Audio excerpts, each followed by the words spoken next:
Ríkið reyndi að múta mér með mjög misjöfnum árangri, en það þýðir ekkert lengur að bjóða mér vimber. Ég hættur að falla fyrir því trixi. Davíð rifjaði það upp síðar að á kínversku veitingahúsi seinna kvöldið hefði Hreinn pantað sér djúpstektan Söllenberger. Í alvöru? Really? Yes. Sérðu hvað þetta kostar hérna? Hvað er þetta myndi kosta hérna á Íslandi?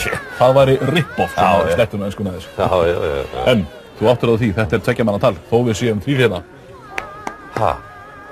Hreinn kannast ekki við að hafa pantað djúpstektan Söllenberger. Hins vegar segist hann hafa sagt að ráðherranum nokkra brandara. Það er alveg sko. Hefur þá segir hann. Já, ef Kári hefur borgað honum 300 milljónir fyrir að vera til friðs, þá get ég nú ekki verið minni maður. Hvað áttu við með því? Veist þú hvað forsætisráðherrann kostar hér í London? Við erum að tala um allt aðrar upphæðir.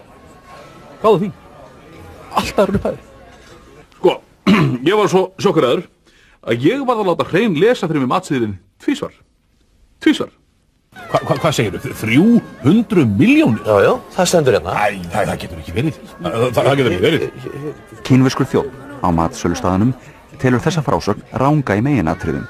Hans saga er á þessa leið. Mjó, má, Qigong, Qubang, Qumò, Qimi Mò, Qigong.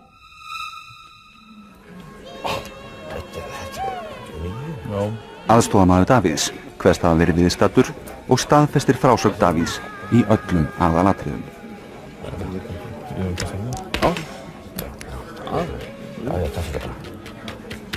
Jú, mig minnir það. Þetta var að minnsta kosti veitingastaður, en hvort það var kínverskur eða indverskur, það gæti að verið nuddstofa eða jafnvel fatarhinsun. Ég man það ekki alveg 100%, en ég man að það var allavega ekki minnst einu orði á Jón Harald Heidelberger eða hvað hann nú heiti svo ágætti maður. Á sama tíma sátu þeir Davíð og Hreinn enn á veitingahúsi í London. 5. Já, farðu bara. Já, stjórnarráðið.